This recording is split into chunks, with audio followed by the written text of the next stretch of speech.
안녕하세요, 김주리스예요. 오늘은 지난 6개월 동안 있었던 혼자 마음고생하던 그 이야기를 좀 들려드리려고 합니다. 4년 전 원앙을 위해 심었던 느티나무 기억하시나요? 지금 우측에 있는 저 녀석인데요. 눈치를 채셨을지 모르겠지만 저 녀석의 상태가 좋아 보이지 않습니다. 머리도 듬성듬성 빠져있고 이상하죠? 그렇게 시간은 4월로. 와, 지금과는 확 다른 풍경에 4월의 가물치연못. 여기저기 조금씩 새순들이 올라오던 시기. 매일같이 주의 깊게 저 문제의 녀석을 관찰했습니다. 사실은 저 녀석 작년에 수세가 좋지를 않았거든요. 지금도 연두색 새순이 올라오곤 있지만 옆에 있는 버드나무에 비하면 앙상합니다. 요 트리하우스의 느티나무들하고도 차이가 많이 나고요. 새순이 올라오긴 하는데 형편없죠. 왼쪽까지 절반은 죽었다고 봐도 무방할 정도. 옆에 있는 느티나무들은 이미 연두새에 꽃이 피었는데 이 녀석은 앙상한 가지만 보입니다. 그래서 시작된 느티나무 살리기 작업. 이 녀석의 위쪽 가지가 마르기 시작한 증상은 느티나무가 이식되는 과정에서 너무 깊게 심긴 게 아닌가 하는 의심이 들었습니다. 이건 2023년에 찍은 영상인데요. 지금 보면 우측에 느티나무가 보이죠? 이때도 깊게 심겨서 땅을 30cm 정도 파냈거든요. 그런데 생각보다 훨씬 더 깊게 심긴 거였습니다. 그래서 여기서 30cm 정도를 더 팠어요. 진짜 며칠 동안 삽질만 계속했습니다. 그러고는 뿌리의 성장을 돕는 밝은제와 액상 비료를 섞어서 투여했고요. 답답한 게 식물들은 처방을 한다고 해서 바로 상태가 좋아지는 게 아니라서 정말 마음고생만 무지하게 했습니다. 매일매일 땅 파고 물 주고 약 주고 비료 주고 차도가 있는지 없는지는 그냥 봐서는 보이지도 않고 그래도 부족한 것 같아서 물집을 잡고 또 잡고 사람으로 따지면 링게를 놓는 것처럼 수간주사도 베어다가 놓았습니다. 이건 숲이 근처에 주사를 해서 나무가 물을 끌어올릴 때 비료가 같이 올라갈 수 있도록 도와주는 장치인데요. 제대로 되는 건지 모르겠지만 뭐 좋다니까. 어느덧 시간은 4월의 중순. 늦게 나오기로 유명한 작약도 고개를 내밀었는데 아직 느티나무는 앙상합니다. 이래가지고는 왔던 원앙도 집에 가겠는데. 땅을 좀 덜 판 것 같아서 또 열심히 삽질을 했습니다. 아예 뿌리가 드러날 수 있을 정도로 땅을 팠어요. 나무가 너무 깊게 심기게 되면 표면 근처의 뿌리가 산소 교환을 하지 못하고 서서히 말라 죽게 됩니다. 그렇게 되면 위쪽까지부터 말라 죽는데 이 녀석의 증상과 비슷. 그래서 몇 날 며칠을 조금씩 계속해서 땅을 팠습니다. 상태가 좋아지는 것 같기도 하고 아닌 것 같기도 하고 결국에는 뿌리를 감고 있던 반생이 드러날 정도로 땅을 팠습니다. 와, 이때 한 열흘 동안 혼자 땅만 판 듯. 땅만 파는 게 아니라 밤이고 낮이고 물을 주고 약을 주고 나무가 원기를 회복할 수 있도록 최선을 다했습니다. 그렇게 했는데도 왼쪽은 아직도 차도가 없네요. 다행히도 먼저 나온 새 잎은 완전히 성장을 하고 잘 자라는 중. 하지만 여기서 끝이 아닙니다. 포기하지 않고 수간주사 놓는 중. 그리고 또 끝이 아니죠. 드러나 있는 뿌리에 일부러 저렇게 상처를 내요. 다행히도 굵은 뿌리는 살아있는 상황.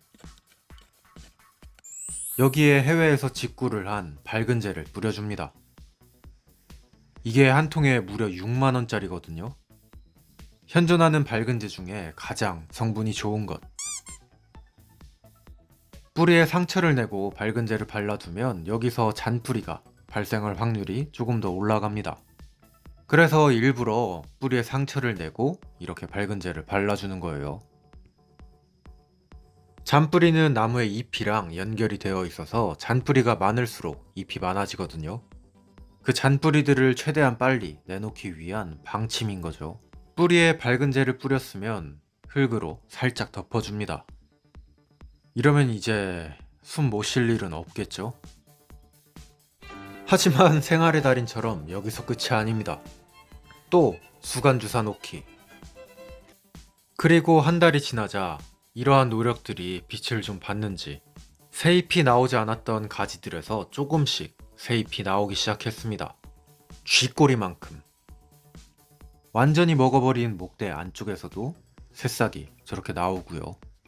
새싹이 나온다는 건 해당 부위가 살아있다는 이야기. 어휴. 그러나 여기서 끝이 아닙니다. 이날은 아예 나무 뿌리에 특별한 장치까지 삽입을 했는데요. 조경을 하는 분들께 추천을 받은 삼통관이라고 불리는 이 제품. 이렇게만 보면 뭔지 긴가민가 합니다. 오잉?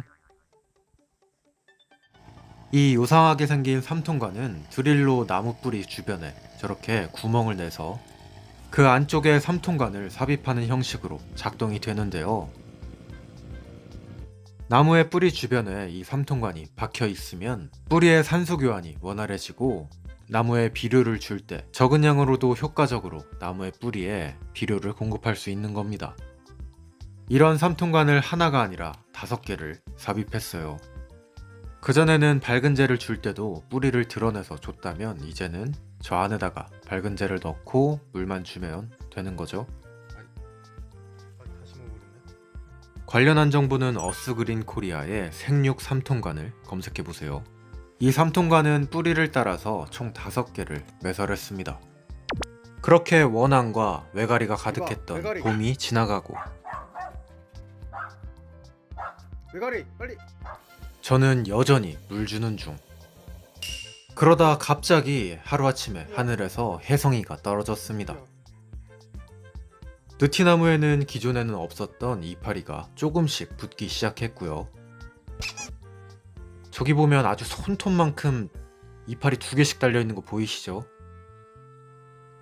이게 아휴.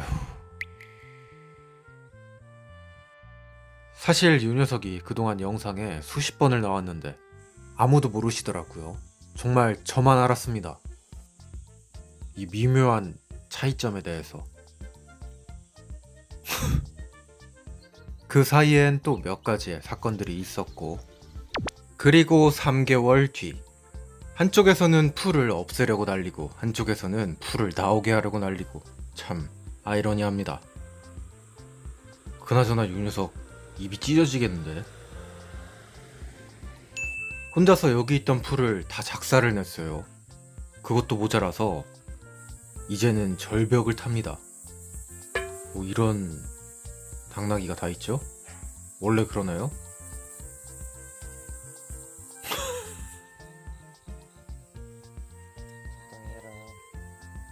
자, 그렇게 몇 달간 고생을 시켰던 느티나무는 이렇게 바뀌었습니다. 뭔가 좀 달라진 게 보이시나요? 화면을 중심으로 왼쪽의 가지는 다 포기를 하고 있었는데 여기에도 새로운 잎이 달리기 시작했습니다. 이 말인즉슨 아래에 잔뿌리가 새롭게 났다는 뜻이고 굵은 가지도 살아있다는 이야기. 또 전에는 없었던 여기저기에 새잎들이 보이기 시작합니다. 여기도 그렇고요. 다시 예전의 모습을 가져오려면 몇 년이 걸리겠지만 그래도 한시름 놓았습니다. 나무가 돌아올 때쯤 원앙도 둥지를 짓겠죠.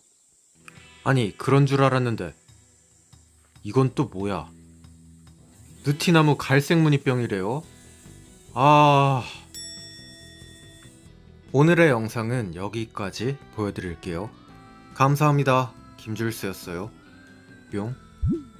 메로나 맛이 나는 철원의 특산품 멜론, 러쉬멜로.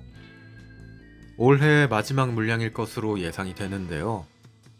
아주 맛있습니다. 맛없다면 연락주세요.